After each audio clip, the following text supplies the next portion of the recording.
Hello everyone, wherever you are.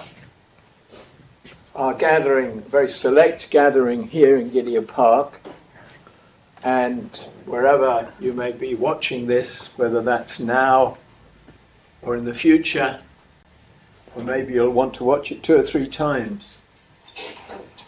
Now, I want to introduce our 2 guests, Liam and Victoria, who are colleagues and they work at Jesuit Refugee Services UK, because Jesuit Refugee Services is all over the world. Mm-hmm. Right. And this parish has developed a kind of relationship with JRS. Our confirmation young people raised about £1,200, sponsored walk, wasn't it, Denise? Yes. Yeah, for JRS. And then Liam came and spoke at all the masses in June, and I think it was about £1,600. Yeah. Yeah. So it shows that there's a great interest in the issue. And of course it takes on, as they'll be explaining, it takes on an even greater significance with the coming of the Jubilee year, the Holy Year next year, which one of the great elements of that is freeing the oppressed, looking after the stranger, etc. So I just want to say thank you so much for coming, and I won't use any more of your precious time. Thank you, Father. Thank you for having us. And thank you as well for all that support that JLS has from the parish in Gidea Park here, as you said. And it was wonderful coming in this morning, seeing the We Stand With Refugees posters up everywhere as well.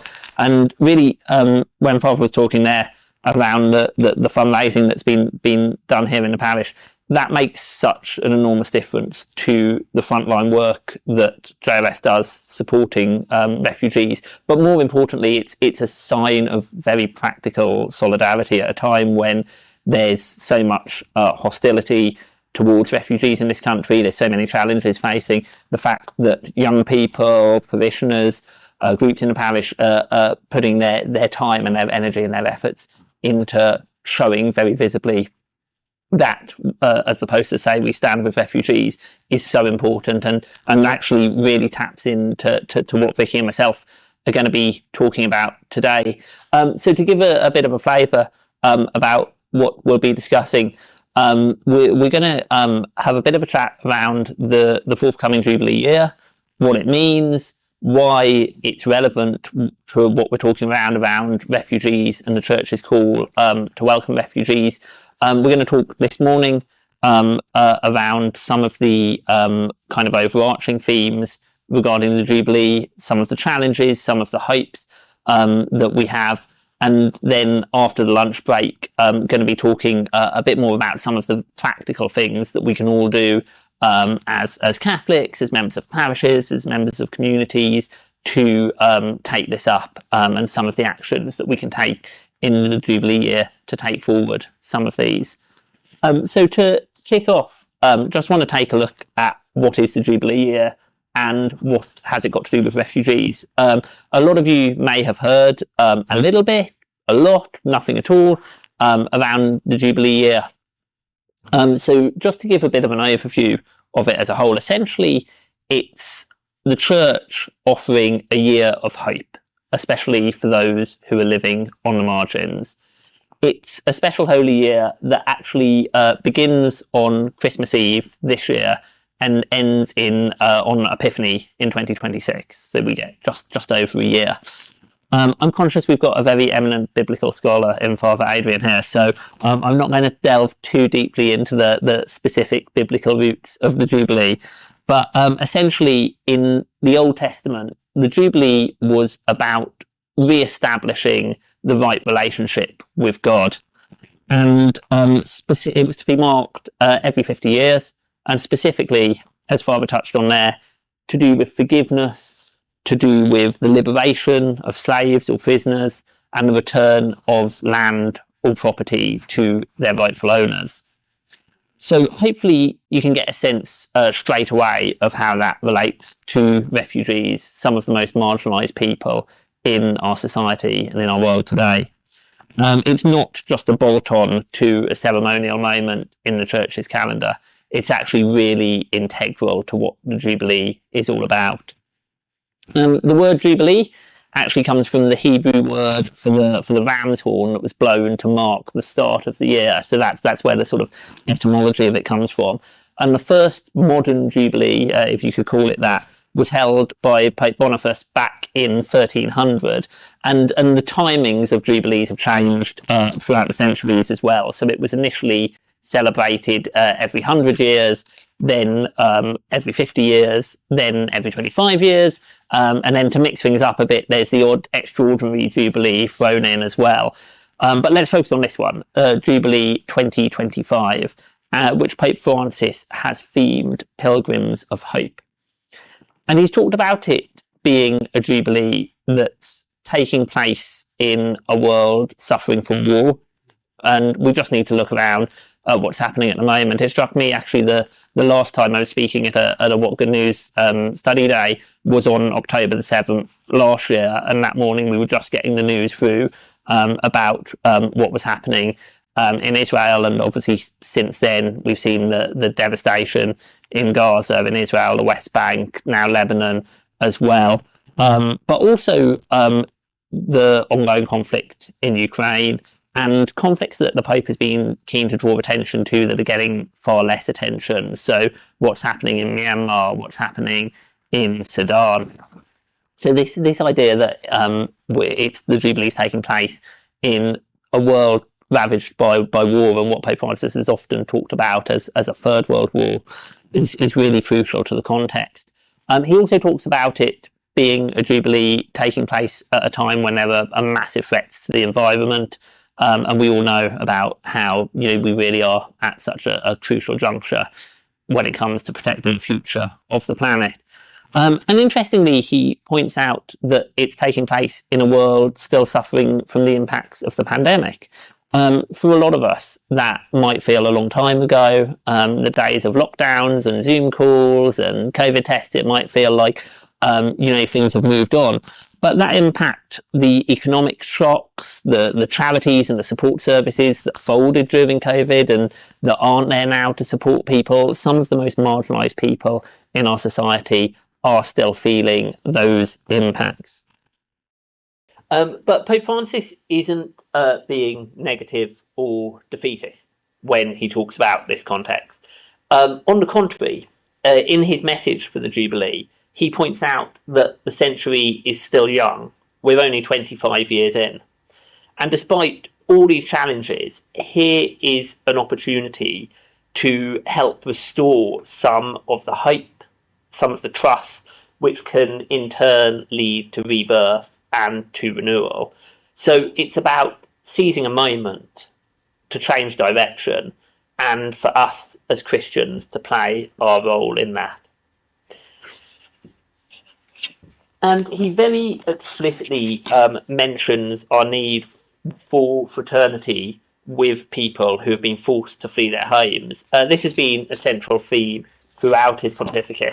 And different popes at different jubilees have focused on particular aspects. So a lot of people will remember the Jubilee in 2000 and Pope John Paul's leadership around debt relief for some of the poorest countries in the world.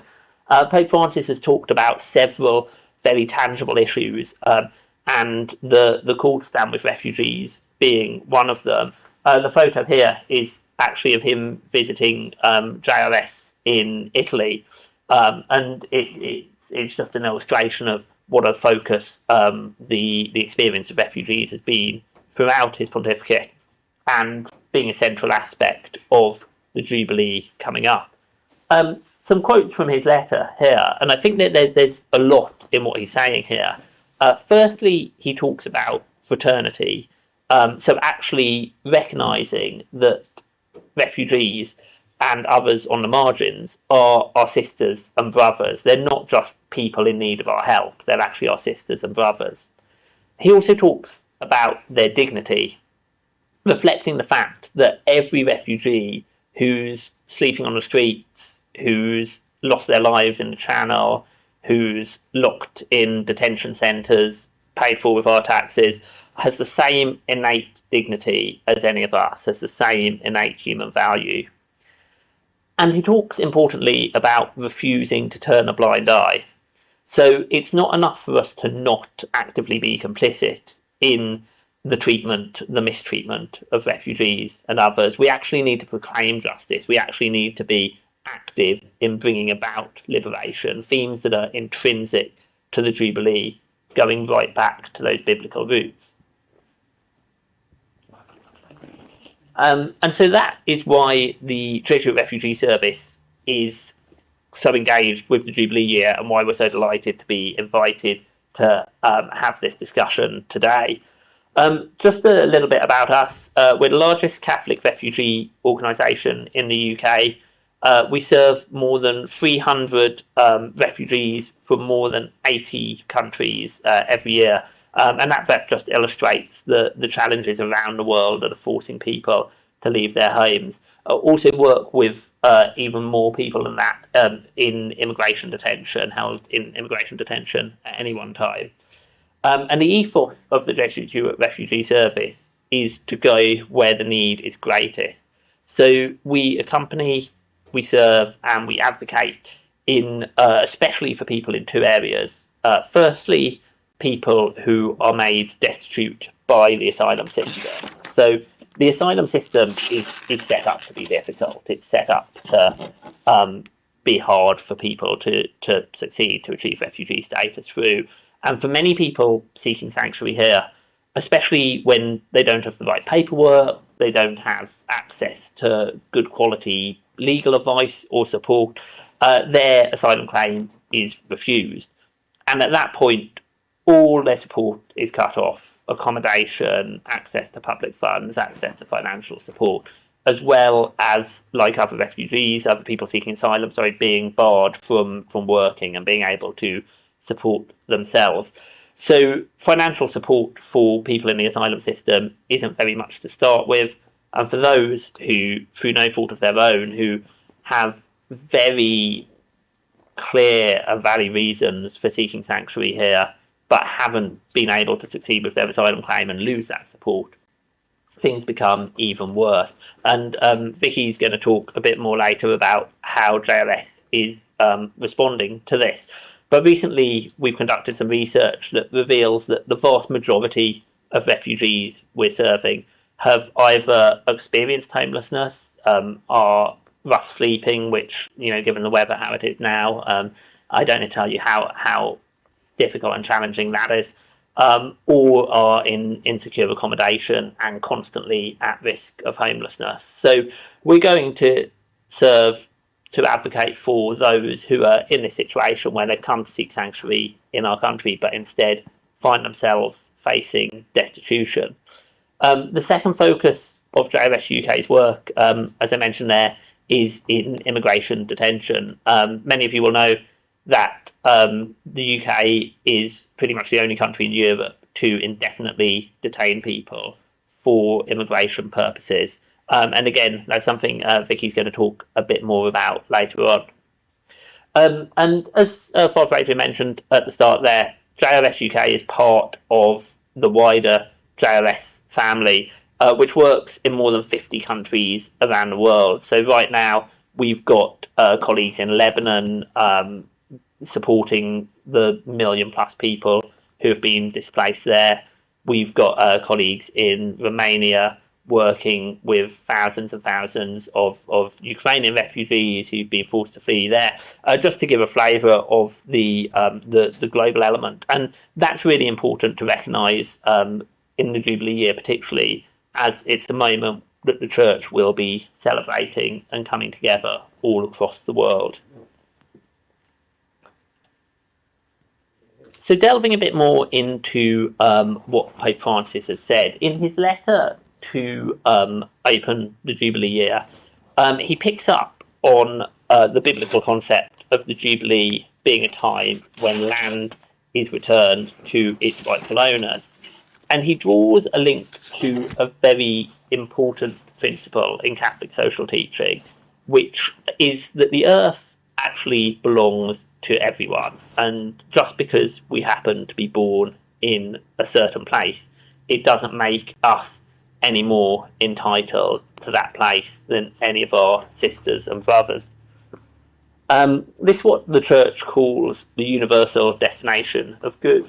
And you can see here it's something that successive popes have talked about. So back in the 1990s, Pope John Paul, in his encyclical, is reminding us that God gave the earth for the whole human race without favouring anyone. The whole earth is for the whole people. And in his own encyclical, In Fratelli Tutti, Pope Francis is emphasising that this means that no one should be excluded by borders from the kinds of opportunities that those of us lucky enough to be born in some of the richest countries in the world have access to. And that's a very challenging concept, but it's one that's at the heart of what the Jubilee is all about, and it's one that we're being called to revisit next year. It's also something that our own bishops have talked about. So when they published Love the Stranger just over a year ago, the bishops here in England and Wales took up that message from Pope Francis in a UK context, saying that we in richer nations should not preclude others from the enjoyment of riches that are available to us. And again, emphasising that point that God gave the earth to the whole human race, and we shouldn't prevent people from migrating to better their condition. And it's important to recognise that this isn't about getting rid of borders completely. The Church explicitly recognises that some controls are necessary to manage flows of people, to protect the common good, but they can't simply be tools for excluding people and for shutting them out. It's our starting point that our society should not just be one of welcome, but of a recognition that the whole planet belongs to us all.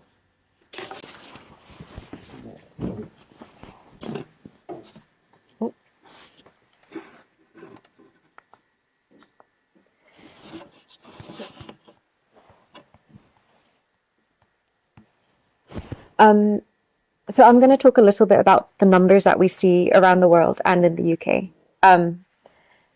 So to start, at the end of 2023, there were 117.3 million people who were forcibly displaced around the world. So this graph is quite small.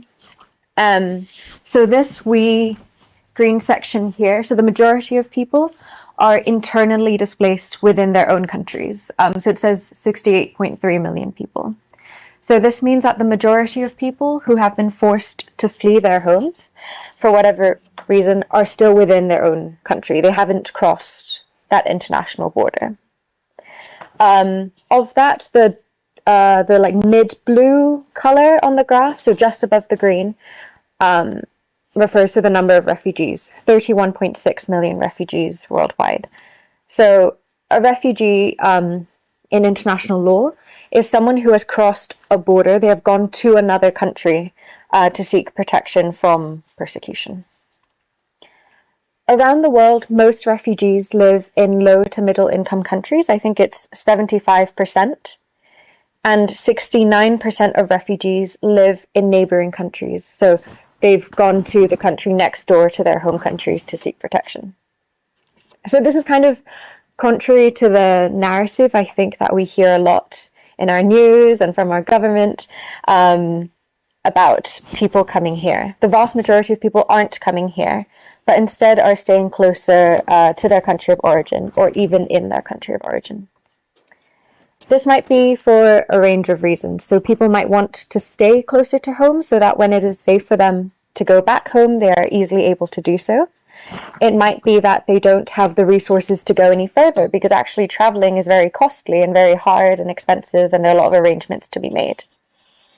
People might also want to be in a part of the world where they understand the culture, the religion, the language, for example, because I suppose if I pose the question to you, if you were forced to flee from your home, wouldn't you try and go somewhere where you felt you could rebuild your lives, where you understood what was going on, and you felt that you had the best shot of establishing a life again. For some of these same reasons, people might come to the UK. They might know people here and feel they have a network of support of people who can help them.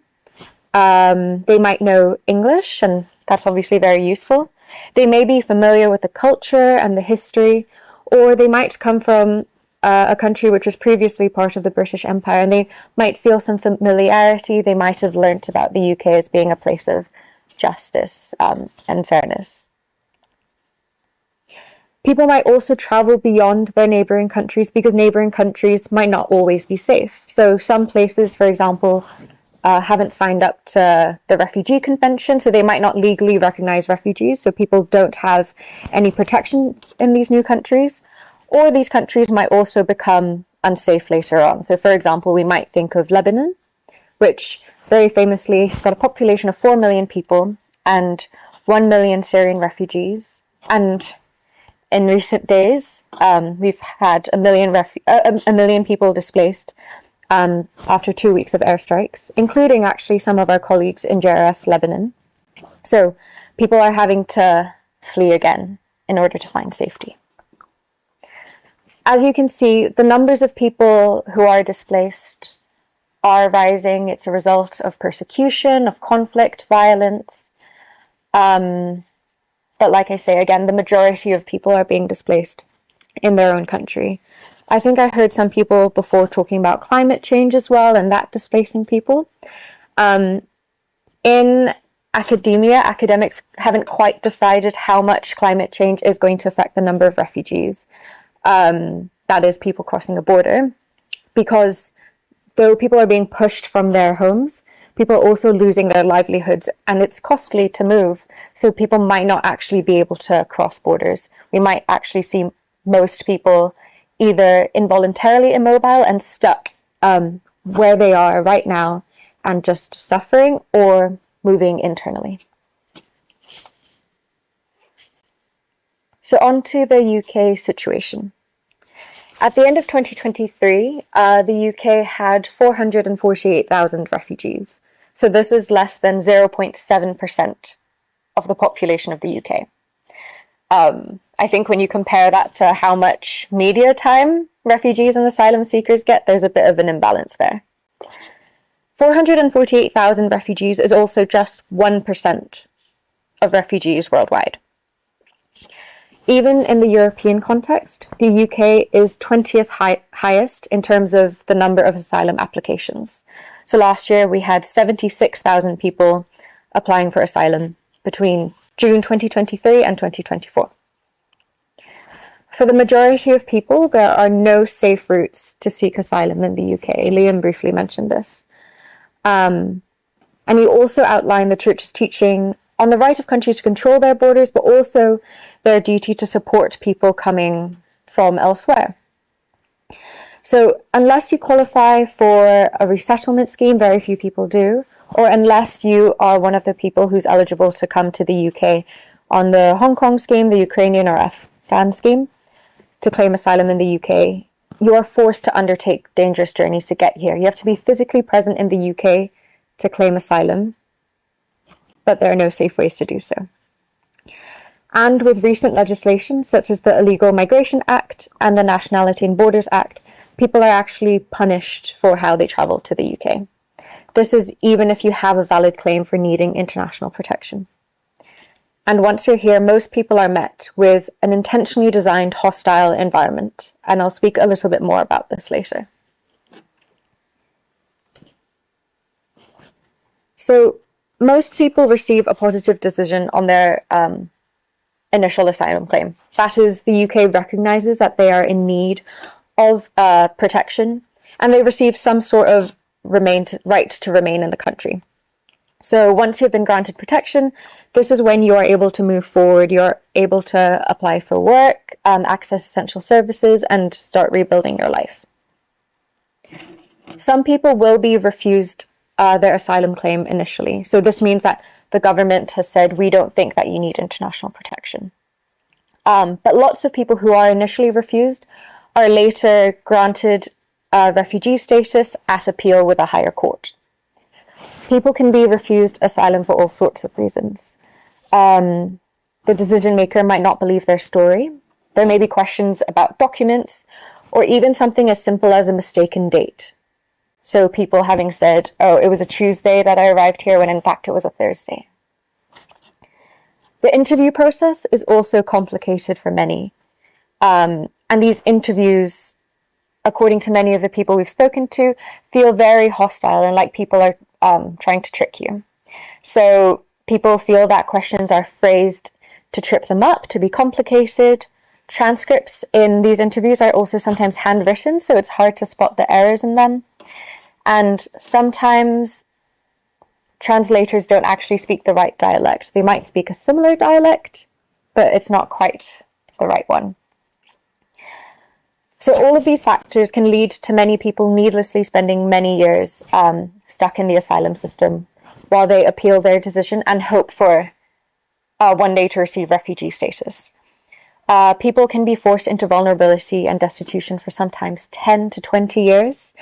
And in the end, after all of that, they may be recognized as a refugee, but after being subject to years of legal limbo.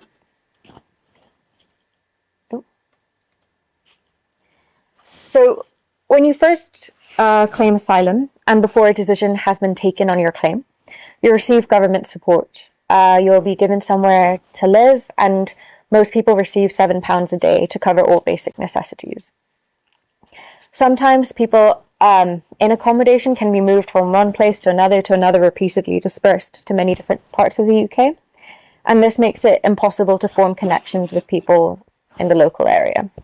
The Refugee Council actually have some proposals about how to cut down the use of hotels and house people in community settings, which is just far better for helping people to find support networks and move, build up their lives in the UK.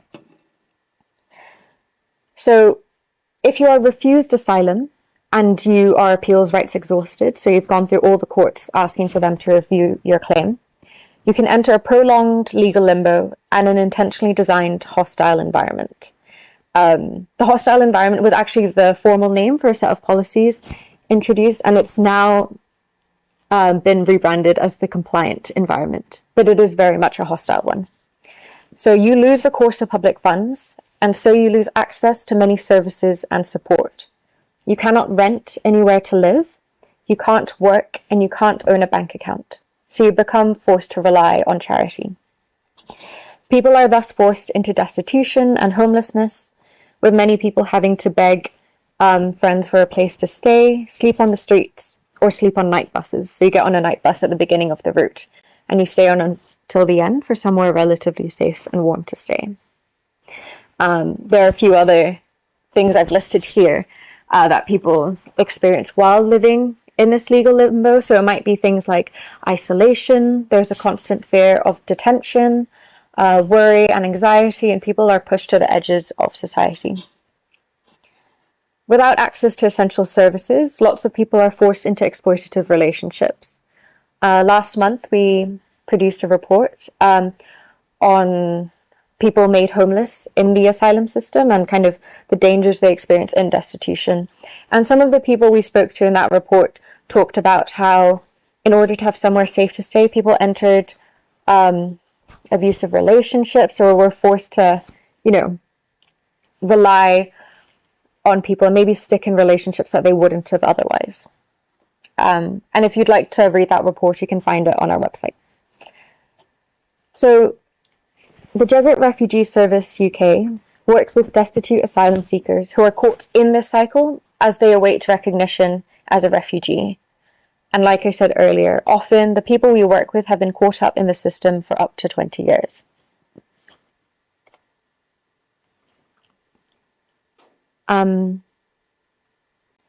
So our services respond to the need of our refugee friends in this prolonged period of destitution and marginalisation. And our services have kind of been developed over the years with and alongside our refugee friends who have fed into the work that we do.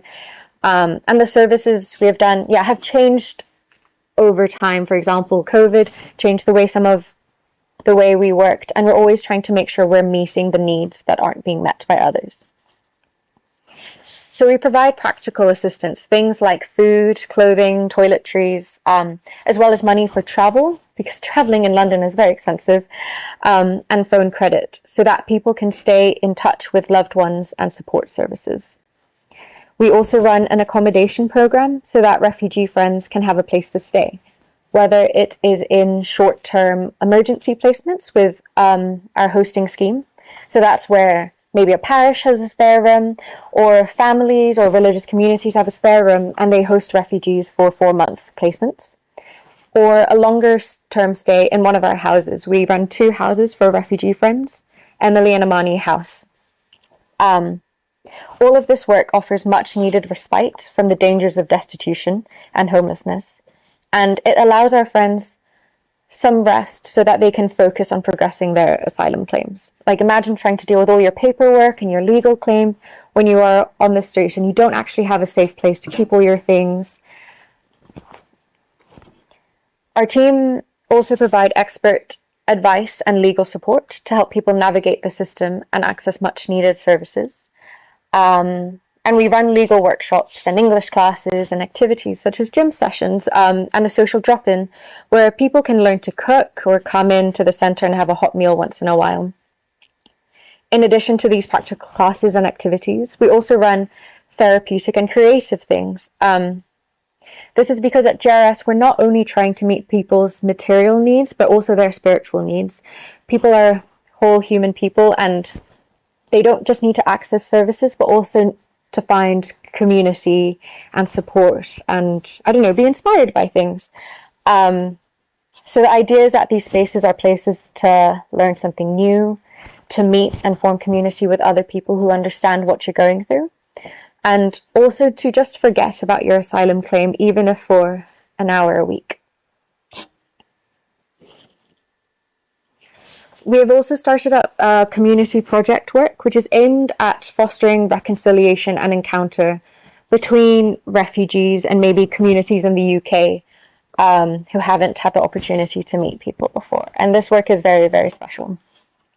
We also run outreach into 2 immigration detention centres at Heathrow Airport. So there's Harmondsworth and Colnbrook detention centres.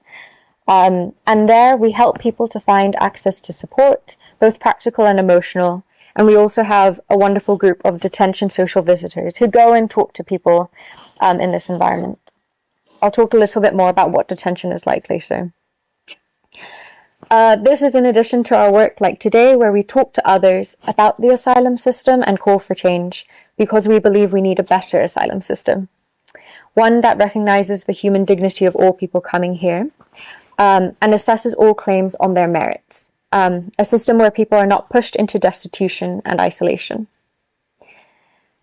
All of this work is possible because of the support of the Catholic community who volunteer, who run our work, who pray for our work, and who fund and donate to the services that we offer.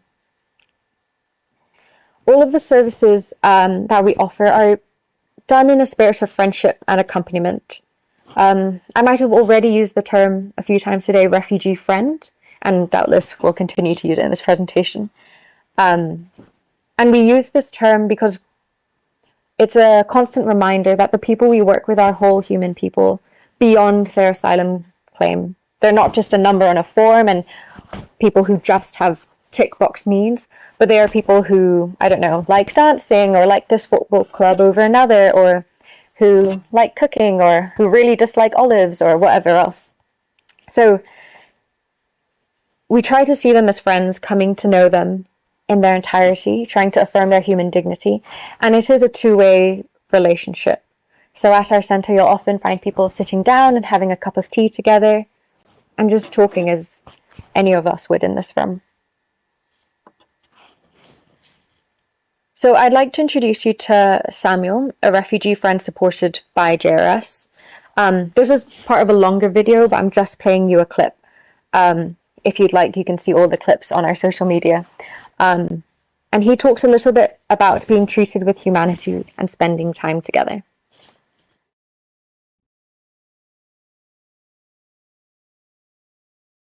It is really very, very important for them to continue to support JRS. With JRS, they don't see us like figures, like a graph, 1%, 2%, 10 people, 20 people. They see us as human beings with a story, and not that it should be pathetic, but at least as human beings who are living and who need support. Yes, that's very, very helpful, because other people, they just take you like a study, as if just trying to experiment. But here you see humanity. There are instances where every Tuesdays we come, we have a chat, have some fresh, hot food, music at the background, and we also have medical attention through the acupuncture, some religious meetings, So I think they really see us as human beings, which is very important. Even bringing me here makes me feel, relevant to the society. It's not like just you passing through. We are very grateful to JRS for being a human-faced organization, really. So we are very, very happy. Even those who are doing the shopping, it's like they're doing it wholeheartedly, in happiness and fun, and even someone like all what I'm putting on right now is from JRS. You see, so I'm so happy. Even the shoes, I just got it today. Sometimes you feel isolated, especially when you cannot get some amenities, you cannot get yourself. It's like you look pauperized, but when you come here, you see that you're like a family. You see, that's more important, really. It's not just the money, but that human face, that compassion is very important. When you have compassion for people, that not making them feel like having pity on them, but let them feel human, let them know that, I belong to this community. And there are certain times where we go to the community to help with cleaning and so on. And it's so interesting, and, all these things are really very helpful, so that you know that you belong to a community. You're not like just sitting on the fence, So absolutely. I'm very grateful to all these amenities being provided to us, really.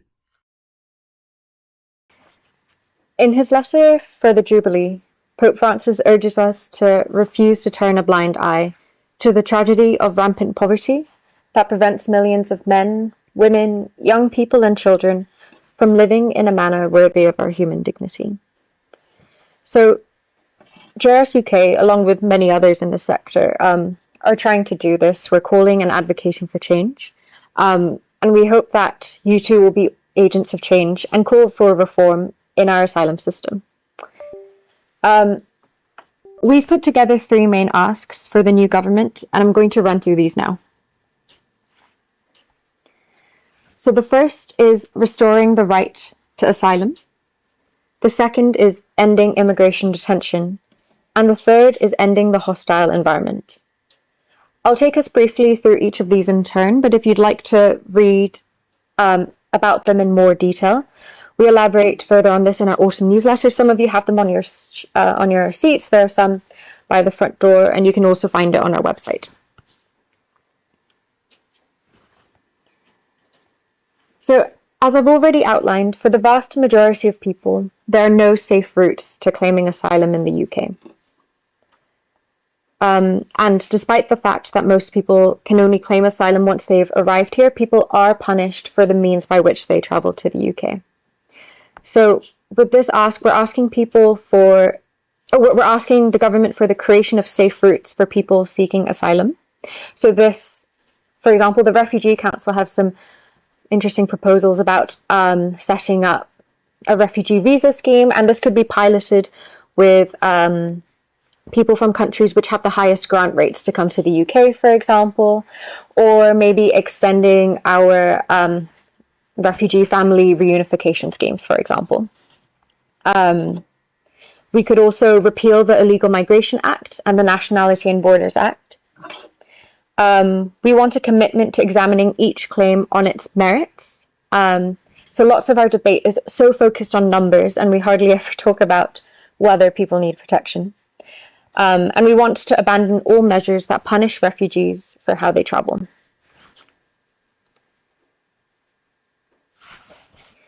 We're also calling for an end to immigration detention. So every year, thousands of people are incarcerated and held in prison-like settings. This is for the purpose of administering immigration procedures. The decision to send somebody to a detention center, even though it looks like a prison, never goes before a judge. And we are the only country in Europe without a time limit on how long someone can be detained for. This is despite lots of research kind of showing the profound detrimental impact detention has to mental and physical health, especially after 28 days. Pilot projects last year showed better compliance with immigration rules and better cost effectiveness when people's claims are processed in community settings as opposed to detention centres as well. So we're calling for an end to immigration detention, and until this is achieved, a time limit of 28 days. We want the government to learn from these pilot plans and to move towards more community-based approaches. However, worryingly, the expansion of detention seems to be part of the government's current plans. And if you'd like to learn more about detention, again, JRS have done numerous reports on detentions and also quasi-detention settings, so settings which are very much like detention, and that's for people who are still, for people when they first arrive in the UK. So people, for example, might be housed in disused army barracks.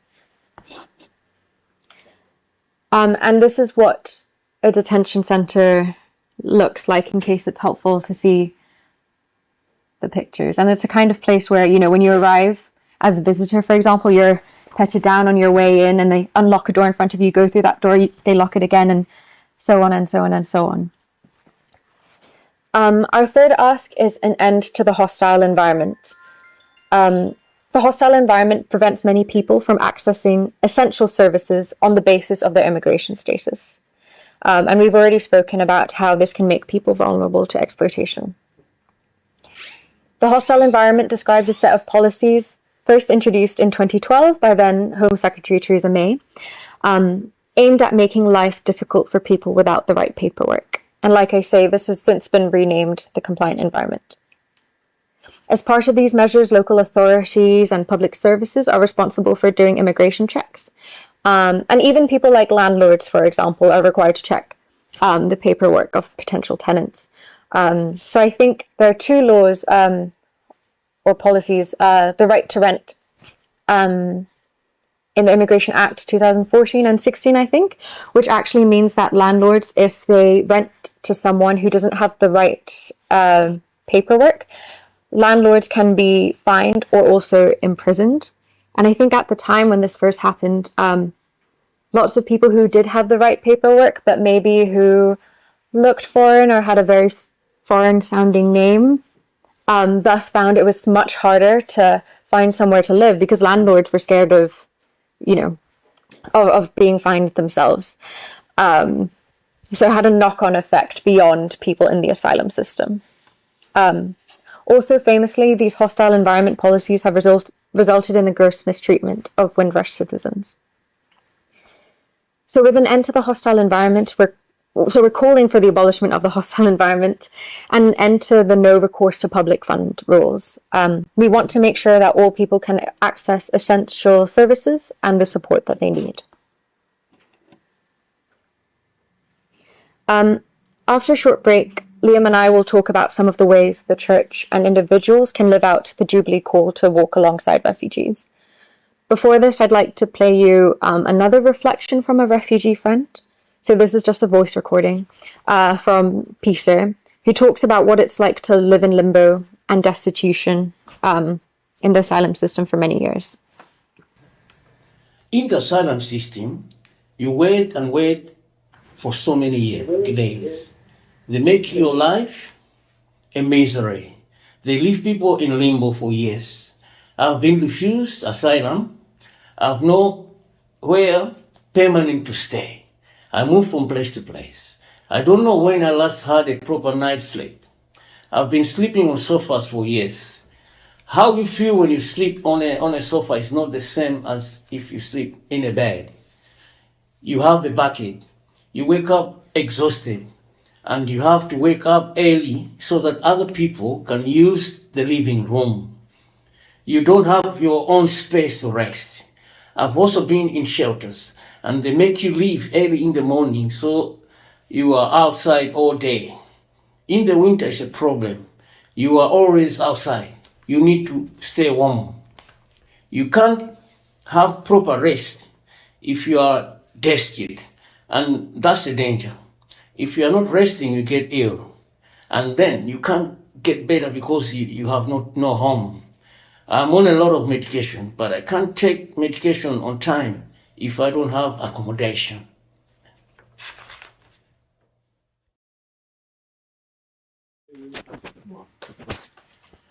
Welcome back.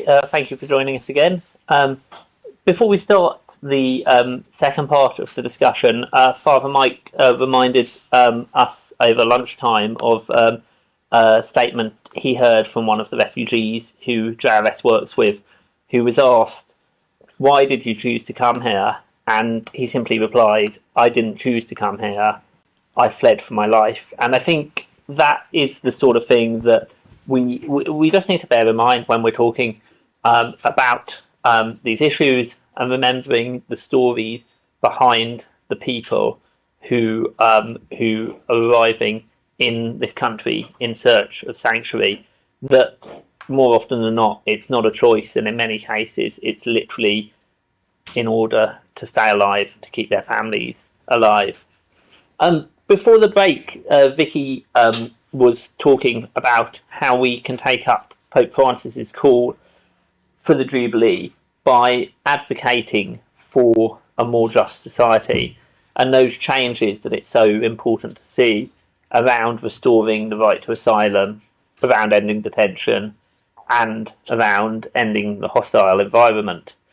And they're really reflective of those fundamental aspects of the Jubilee, around liberation and around justice, around forgiveness, and they require us to work for systematic change. But Pope Francis has also been very clear that as well as these macro changes, we're called to use the Jubilee year for a conversion in our own life, and we need to incorporate those Jubilee principles into our everyday life and into our role in society. So something we've been trying to do at JLS UK is to create places of encounter between refugees and their neighbours. The Jubilee year is meant to be a moment of genuine encounter with Christ, and that's very fitting because Pope Francis has consistently reminded us that we can all encounter Christ through our own encounter with migrants and with refugees.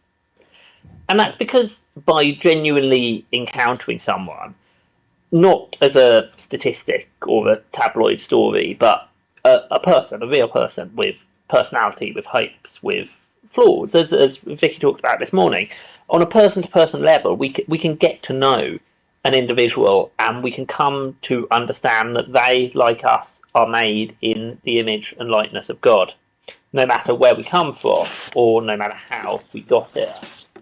The photo here is of something we were talking about at lunchtime, actually, a regular community litter pick that refugee friends undertake with local residents around our centre in Wapping. And it's a beautiful example of people from very different backgrounds coming together with a shared endeavour of looking after their shared environment, of making their neighbourhood nicer, and coming to know each other without any agenda, but purely as individuals and neighbours. They regularly get together, they clean up the streets, they make the place tidier, they look after the environment, and during that time these human conversations take place, and people make friendships, make acquaintances, talk about the football, the weather, the news. And that's the sort of human encounter that Pope Francis is talking about. So during the Jubilee year, something that we can very practically do is think about where are you going to find that one encounter that you would not normally have. through a volunteering opportunity, through inviting someone to a meal? How are you going to encounter people potentially from a migrant background, from a refugee background, who you may not normally have that encounter with? And in a moment, Vicky's going to talk about some of the practical opportunities that JRS can offer in that. As part of this conversion and that integration of the Jubilee into our everyday lives, Pope Francis is talking about we can also play a role in changing the narrative around refugees. The original biblical imperative around the Jubilee is about proclaiming liberation. The photo on the right, you might recognise, is from Walthamstow on the Wednesday night of the riots over summer. got a local, maybe you're in there somewhere. We'd seen that awful violence earlier in the week. We'd seen hotels being attacked. We'd seen individuals being threatened. We'd seen the police being attacked. And lists have been circulated among the far right of the names and addresses of charities, of lawyers, of other groups who were supporting refugees. And a call had gone out on these far right networks to target them on the Wednesday night. And JRS UK, like many other refugee charities, we were forced to close our centre for a few days, to move our services remotely, so that we could carry on supporting refugee friends, but to keep them, to keep staff, to keep volunteers safe. And we were all watching and waiting to see what happened on the Wednesday night. And were we going to see a repeat of this awful violence we'd seen earlier in the week?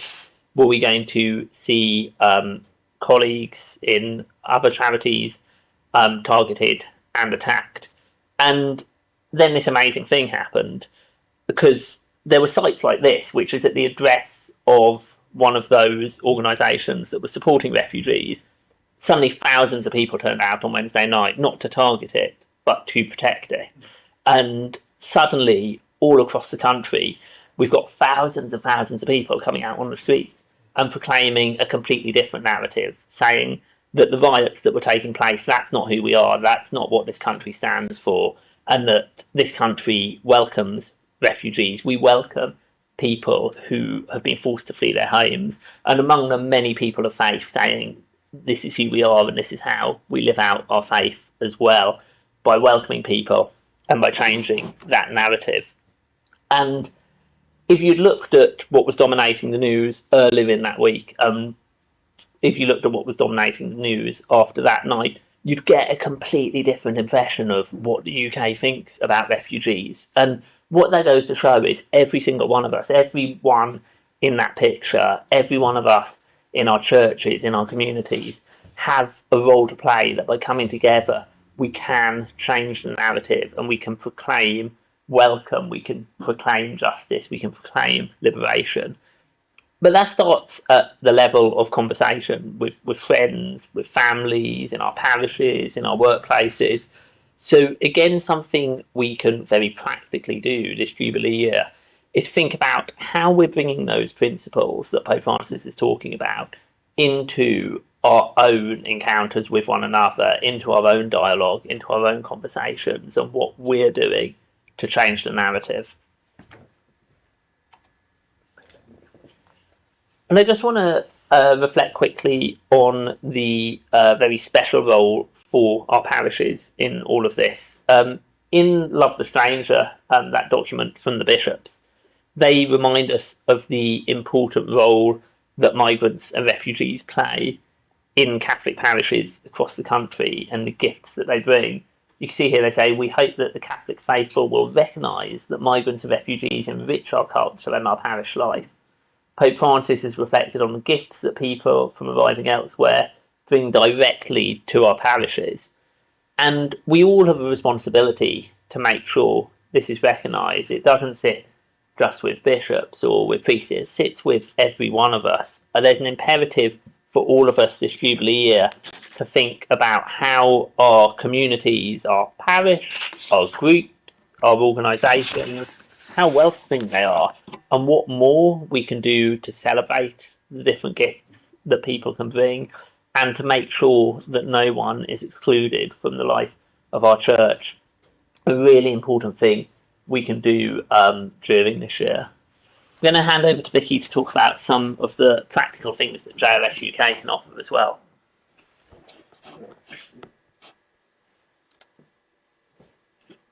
So as Liam's outlined, our parishes have such an important part to play.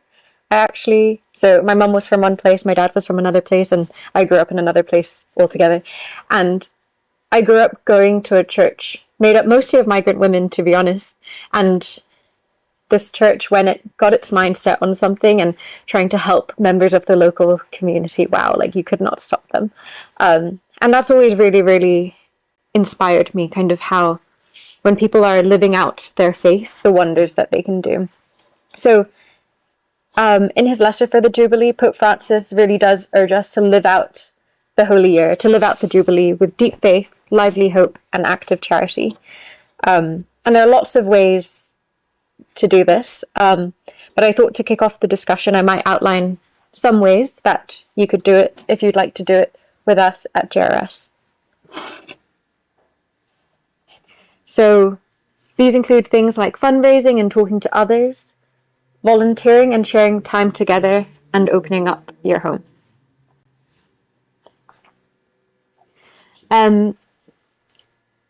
So in some of what we've said today and some of the discussions we had over lunch, it sounds like often maybe people haven't actually had the opportunity to meet refugees and asylum seekers, and also there's lots of confusion about the numbers. Like people think actually the percentage of people coming here is much higher than it actually is. So talking to others is a great start, because there's so much misinformation out there about the asylum system. And don't worry, this video is meant to be silent. I just thought it would be fun to be able to see someone else who's done a mix of fundraising and talking to others. So perhaps in your parish you could host a talk or a coffee morning to talk about these things. You could set up a reading group. There are so many fantastic resources. Liam's mentioned Love the Stranger, the document by the Catholic Bishops' Conference. And we also do our own newsletters, so you can order them directly to your parish, for example, and you can get people together to discuss all of these things, because it's really important that people are, well, speaking to the truth. You could write to your MP and take part of JRS campaigns. We have advocacy resources available on our website. And again, if you're signed up to our newsletter, we'll let you know about things that are happening, legislation changes, policy changes, that kind of thing. If you are interested in fundraising, we have lots of opportunities. Things like running the London Marathon.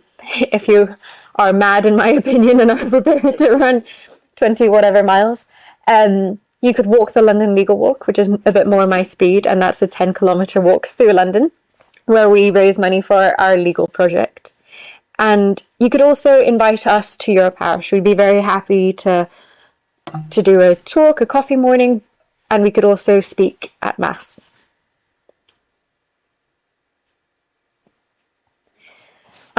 We also have a number of volunteering opportunities. I've mentioned, for example, before, we have people who go out and visit people in immigration detention centres, and this is an amazing work. We have people who are befrienders and maybe will go with refugee friends to appointments across London, and just be there on that journey with them physically.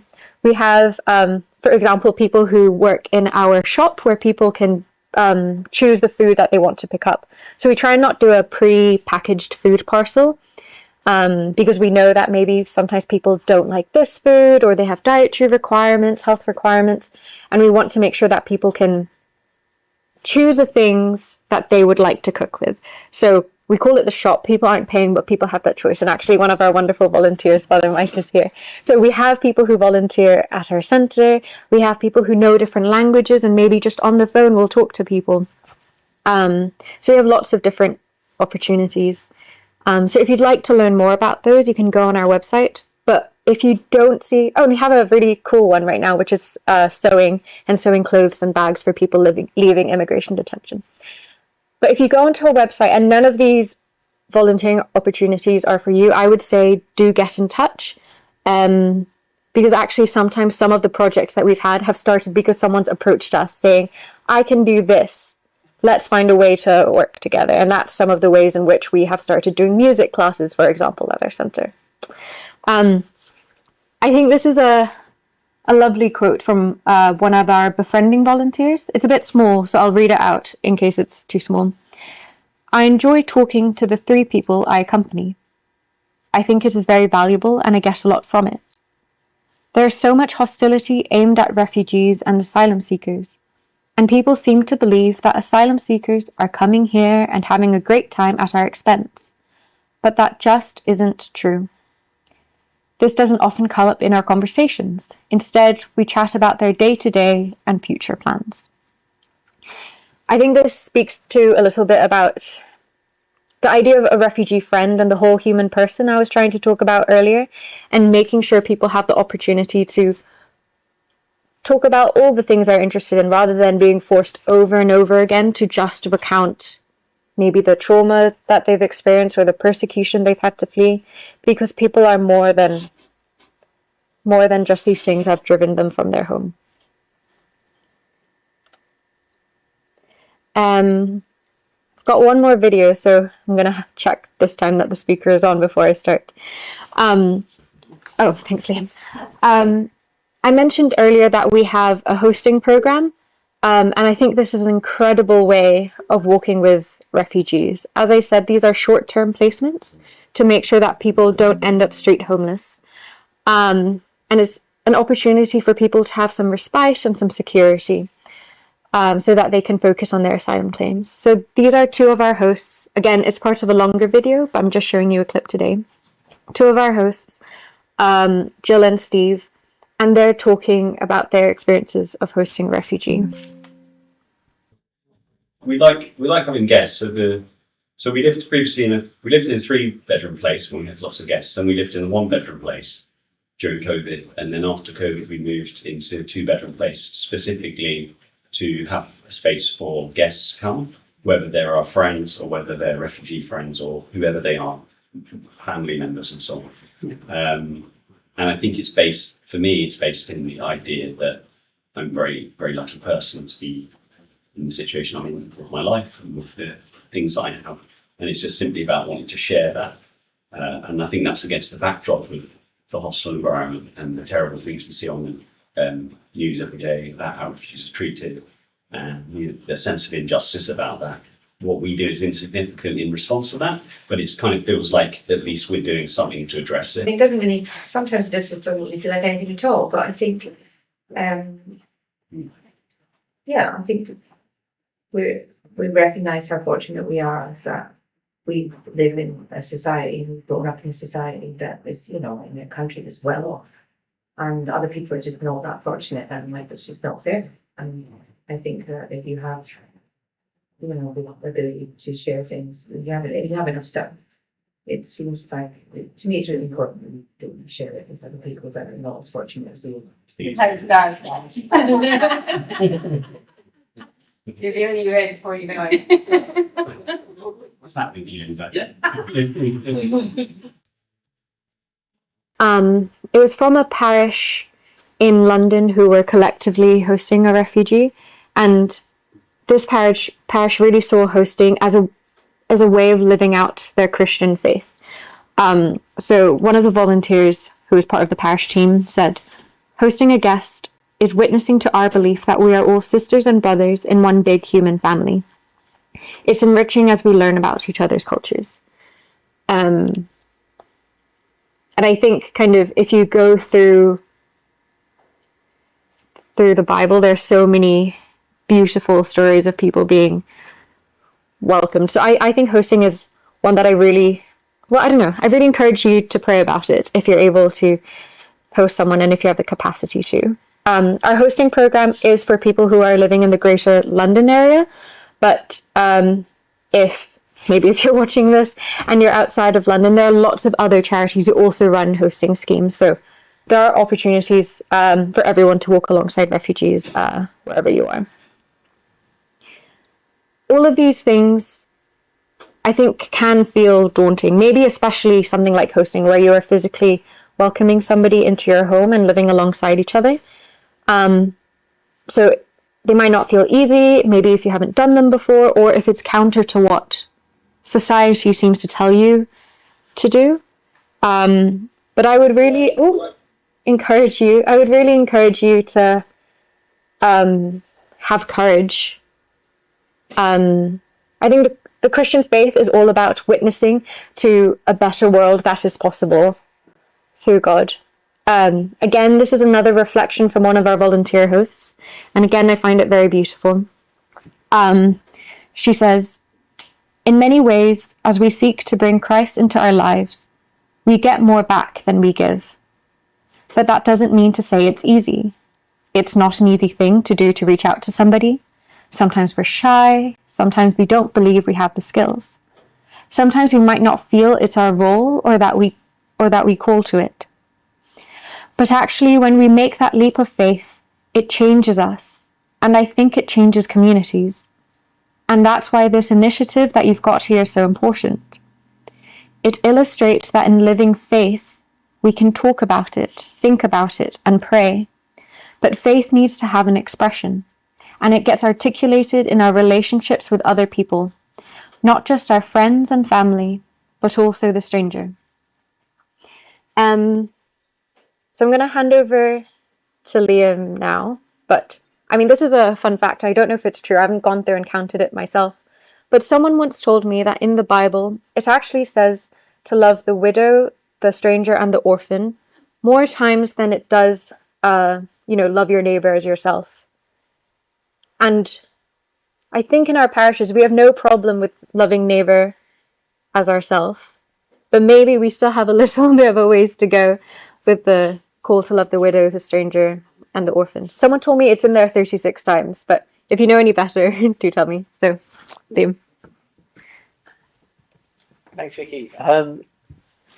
Just to wrap up and to draw a lot of that together, we wanted to finish with a quote from the papal bull for the Jubilee year. So this is the more formal document that went alongside Pope Francis's letter, where he says, "May the witness of believers be for our world a leaven of authentic hope, a harbinger of new heavens and a new earth, where people will dwell in justice and harmony, in joyful expectation of the Lord's promises."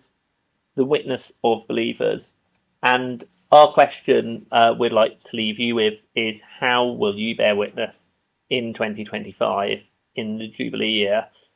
There's a few dates we've included on there which are specific parts of the Jubilee year that the Vatican has set around specific areas. So if you're involved with a confirmation group or schools or another group in the parish, you might want to attach your activities to one of these, but those themes we've talked about today will of course be running through the whole of the Jubilee year.